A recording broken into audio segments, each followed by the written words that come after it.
experiência da pessoa seguidora.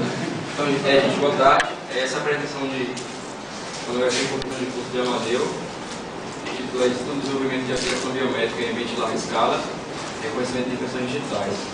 A banca de avaliação é composta por mim, sou Antônio Terceiro, coordenador de Amadeu, eu sou o substituto do professor Fabio, que está viajando no congresso, Pablo, que é professor do Cefet, e Capilino, que é professor de computação gráfica aqui do professor. Então, a Amadeu tem 20 minutos para apresentar. No final, cada um de nós tem 15 minutos para fazer perguntas e dar o conselho no final. Então, boa tarde a todos. Obrigado pela sala estar cheia desse jeito. Acho que é um indício que vocês gostam de mim tanto quanto eu gosto de vocês, né? Ou não, né? Não, não para me tapar vocês. Bom, vamos lá. O trabalho é esse. Basicamente, a gente vai ver alguns tópicos sobre o reconhecimento de impressões digitais, sendo modelado de uma forma, de uma abordagem a levar ao funcionamento em uma larga escala.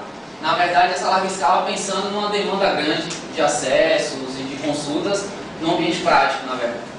Então, o objetivo é gerar algum tipo de solução que venha a ser usada posteriormente, com algum aperfeiçoamento. O sumário é esse aí. A gente primeiro vai contextualizar o trabalho, certo? Vamos falar um pouco de impressão digital para vocês entenderem sobre que aspectos das impressões digitais a gente trabalha. Depois a gente vai falar da tecnologia FIS, vocês vão saber o que é. Daí a gente identifica os desafios, a gente dá uma retomada nos desafios para caracterizar bem o que precisava ser feito.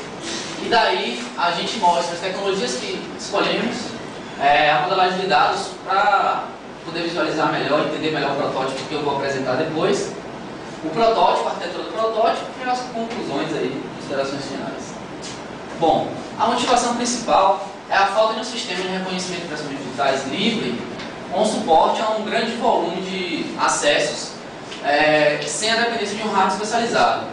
Bom, isso integra os esforços do projeto Biométrica, que é financiado pela FAPESB, no edital temático de 2005, e há uma esperança, ou pelo menos é importante que esse trabalho proponha uma solução que a Secretaria de Segurança Pública do Estado da Bahia possa vir a tentar usar. Bom, para isso a gente precisa primeiro entender o que é biometria, certo? É um ramo da ciência que estuda a mensuração dos seres vivos através de algumas características contidas no seu organismo. Dentre outras características biológicas como a íris, DNA, vocês estão acostumados a falar sobre DNA. A impressão digital ainda é também uma característica universal, porque todos têm impressão digital, distinta porque ela consegue distinguir cada um de nós com uma probabilidade muito alta. Tem uma probabilidade de ser muito parecida, mas é uma em 1 bilhão, assim, é muito raro acontecer. São permanentes, você carrega a sua impressão digital por toda a sua vida, certo? Mesmo que você tenha algum acidente, uma deformação no dedo, no geral, ainda vão sobrar alguns resquícios de informação na sua digital. E largamente aceitáveis até hoje, vários ambientes governamentais aceitam como identificação e tudo. É o que a gente vê nesse slide. Bom, só para entender, dar um relance no que é impressão digital, de fato, ela contém as informações da geometria das linhas. Se vocês olharem seus dedos, ele tem algumas linhazinhas que formam elevações e alguns vales, que a combinação deles vai gerar informação única sobre a sua pessoa. Tá? Bom, é comum o uso na identificação civil, no caso dos documentos de identidade, que todo mundo tem aí com o seu dedão lá. Quem tem a falta de um dedo, normalmente há uma outra forma alternativa de fazer identificação, mas também são casos raros, e também são usados para identificação criminal. Em cenas de crime, quando o bandido vai lá, pega no copo para jogar na cabeça de alguém, seja o que for, ele acaba deixando no copo a sua digital, e aquele dado pode ser coletado e usado para uma operação futura, numa busca de uma base que tenha todos os dados de todas as pessoas. Bom, nesse sentido, para a gente poder trabalhar com a impressão digital, a gente precisa primeiro representar ela no computador. Eu falo aqui rapidamente, não vou entrar num detalhe mais profundo, mas ela pode ser obtida de duas formas, pelos sensores semelhantes a esse que eu estou usando aqui, certo? São sensores de captura ao vivo, para quando você tem a pessoa e captura ali a impressão digital dela, ou os digitalizadores, são os scanners que a gente conhece, normalmente vai importar os dados de fichas criminais ou de fichas cadastrais de algum órgão.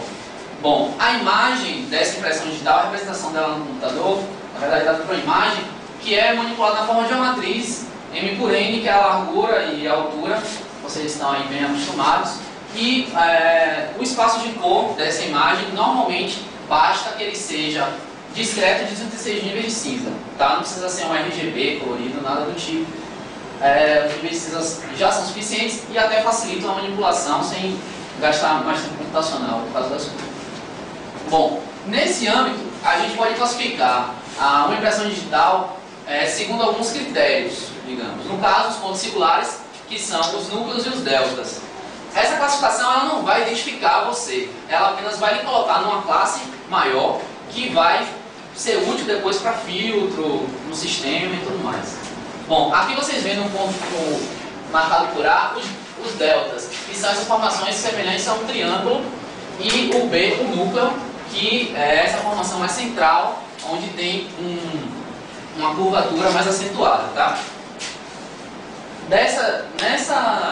Segundo esses pontos singulares, se classificam impressões digitais segundo o sistema de classificação de Henry, que em 1900 publicou um trabalho, na verdade um livro, onde ele adotava um certo critério pela classificação. Existem outros sistemas, que eu não estou abordando aqui, eu tenho um trabalho até eu sigo, que inclusive o Henry não é usado no Brasil, mas é um modelo simplificado que é usado no Brasil, só tem 4 tipos.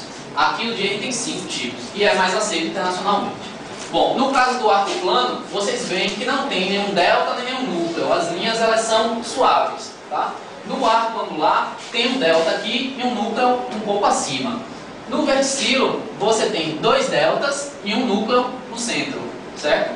Disso vocês podem olhar seus dedos e já ir tentando caracterizar eles, classificar. Da presilha interna você tem à direita um delta e um núcleo, sendo que as linhas aqui tendem à esquerda. E a presilha externa o inverso, o delta ao lado esquerdo, o núcleo próximo ao centro e as linhas tendem a esse lado, tá? Bom, normalmente vão ter sistemas que classificam isso automaticamente, que a gente vai ver posteriormente, tá? Apesar que até pouco tempo atrás ainda era muito feito manualmente. Bom, a classificação é ótima, facilita a vida, mas ela não é suficiente para classificar unicamente o indivíduo. Então, em 1880, o inglês Francis Galton estabeleceu um estudo onde ele afirmava que duas impressões de pessoas diferentes elas não são iguais.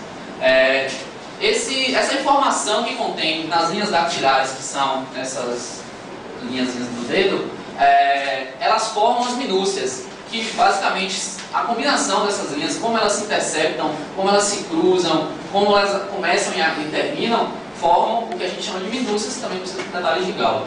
São esses tipos de minúcias que a gente vai mostrar aqui no próximo slide, vai ficar mais claro para vocês, você gravando isso. Mas, contudo, apesar de ter tantos tipos, os mais usados são as listas finais e as listas bifurcadas em aplicações de reconhecimento automático, como a gente vai ver adiante. Bom, aqui tem alguns exemplos das minúcias principais que são encontradas. Na letra A são as listas bifurcadas. Vocês veem aqui que vinha uma linha que se bifurcou em duas outras. Na B tem uma lista final, tinha uma linha que vinha, mas ela estava no meio de um vale, certo? Na C tem uma espora, que é uma perninha sobrando assim da linha. Na D tem uma ilha, certo? Aquele lagozinho ali em cima, no dedo. Na letra E estão as listas curtas, que são pontos assim soltos no corrimento das linhas, e na letra F o cruzamento. Bom, assim a gente pode tentar entender um pouquinho o porquê que só as listas bifurcadas e as finais são mais usadas. Porque, por exemplo, uma imagem com baixa qualidade vão sobrar muitas listas curtas daquela. Então, identificar o que é de fato minúcia ou não vai ficar muito impreciso. A melhor caracterização é exatamente das listas bifurcadas e das listas finais, que são largamente aceitas. Bom, daí então a gente vem e percebe que identificar todas as características da impressão digital é muito custoso, gasta muito tempo. E fazer isso manualmente, então, é algo que não é, no mínimo, suficiente para reconhecer um criminoso ou mesmo dizer que aquela pessoa é realmente aquela pessoa. Aqui ela diz sendo, tá? Então, para isso existem sistemas de reconhecimento automático. Dentro desse padrão, o FBI e alguns outros órgãos da área definiram uma tecnologia, na verdade uma arquitetura padrão, que é o AFIS, Automatic Fingerprint Identification System. O AFIS, ele basicamente é como você deve construir uma aplicação, de que sequência lógica ela deve ter para poder você seguir ao reconhecimento. Bom, a primeira fase do AFIS é a obtenção, óbvio, tem que catar a impressão digital de algum lugar. Então, normalmente você tem um sensor que captura a sua informação, pega e a aplicação vai recolher seus dados para depois armazenar na base. Mas, ao momento que pega a sua impressão digital, há uma inspeção de qualidade sobre as informações das minúcias e, então, procede à extração de fato das características que são as minúcias em si. E as informações das minúcias extraídas, junto com seus dados pessoais, formam o que a gente chama de um template, que a gente armazena na base de dados, tá? Então, o que é armazenar na base de dados não é a imagem propriamente dita, pode até ser, mas para efeitos do sistema se executar, você não vai trabalhar em cima normalmente da imagem, porque isso vai demorar, vai gastar muito tempo. Então você captura todas as informações das minúcias, localização, orientação, até a qualidade pode ser, e você armazena essas informações em arquivos texto ou em alguma representação numérica mais fácil para o sistema. Tá? Bom, em cima desse armazenamento, então, no momento de verificação, a verificação é o quê? Você tem uma pessoa que chegou, perdi minha carteira de identidade, ok? Então eu quero tirar uma segunda via. Ele vai apresentar o dedo e ele vai dizer, meu nome é fulano de tal, RG tal, provavelmente. Então você vai pegar os dados, a imagem, vai extrair as minúcias e tudo mais e fazer uma verificação um para um, já que ele disse quem ele é. Então seu sistema vai consultar a base de dados, verificar, buscar aquela informação dele e comparar o template armazenado anteriormente para ele com essas minúcias que foram capturadas agora. Se bater, sim, esse cara é realmente quem ele disse ser. Se não, é um falso, né? Situação falsa. Bom, mas a parte mais importante do AFIS, mais importante no sentido da aplicabilidade para uma situação criminal, é a identificação. Quando você captura do sensor a imagem de extração digital, que passa a extração de características e faz o que consome mais tempo, de fato, que é a verificação 1 para N. Você tem a imagem da pessoa, tem uma base de dados de 500 mil criminosos no estado da Bahia, por exemplo. Você tem que bater essa base, essa impressão contra a base. Então, vocês podem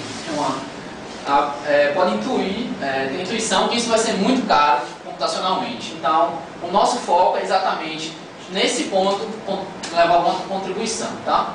Para isso, a gente se baseou no conjunto de software do NIST, que é o NFIS, o NIST Fingerprint Management Software. É uma implementação de AFIS, desenvolvida pelo NIST FBI, que serve de exemplo de como as coisas devem ser feitas. E eles, de fato, usam alguma variação desse NFIS hoje em dia. Bom, ele é composto por vários pacotes, dentre os quais os principais são esses três. Um classificador, que pega a expressão digital e classifica entre aquelas classes, 5 classes que a gente viu. Adicionalmente, ele reconhece uma outra classe que algumas pessoas têm certas cicatrizes bem no ponto onde teria os núcleos e os deltas. Então, ele adiciona uma classe a mais, mas no nosso caso não vai ser tão importante. No final das contas, o VCSS acabou não sendo usado, porque ele está implementado de uma forma demo, tá? Não é uma implementação completa, que tem várias limitações quanto à resolução da imagem. Então isso dificultou o nosso reuso dessa etapa, desse software. A gente acabou não classificando. Mas isso não atrapalha o nosso sistema porque, como é um protótipo, a gente está experimentando, basicamente a gente não vai ter uma separação da base de dados por classes e não vai fazer um filtro melhor. Ou seja, o desempenho ainda podia ser melhor se a gente classificasse, que a gente ia fatiar a base de dados segundo a classificação das impressões digitais. Mas os dois softwares mais importantes são o MIDI-TCT, que é o extrator de minúcias, que armazena as minúcias coletadas, que são aqueles pontos característicos que a gente viu, no formato XYTK, que é localização, orientação e qualidade daquela minúcia, tá? E o BOSOR, que pega essas informações de 2 ou mais arquivos de minúcias e compara e dá um retorno de quanto é compatível uma impressão com a outra, tá? Então a gente se baseou nesse software para poder desenvolver o nosso protótipo. No geral, depois dessa fase, é legal identificar quais foram os desafios, então, até aqui impostos ao nosso trabalho. Bom, o primeiro desafio, óbvio, é prover independência tecnológica. Então, toda a base de software tem que ser em software livre ou um software acessível, né, uma variação aí. Número 2, a escolha do sensor e da biblioteca de desenvolvimento compatível. Afinal de contas, não é à toa que milhares de empresas desenvolvem esse tipo de sensor e não é à toa que elas liberam a um custo besta de 3, 4, 5 mil dólares as bibliotecas de desenvolvimento do sensor. Obviamente, a gente não podia contar com esse empecilho, então a gente foi atrás de buscar um sensor que tivesse uma biblioteca livre disponível, mesmo que feita por engenharia reversa, e que a gente pudesse usar. Foi o caso. Bom, o outro desafio era reutilizar o código legado do NFIS em C. Era um código em C, então a gente queria usar uma linguagem alto nível, com orientação a objeto, com todas as facilidades que uma linguagem alto nível hoje em dia tem, e C não seria uma boa escolha. Então a gente tinha que se preocupar com isso.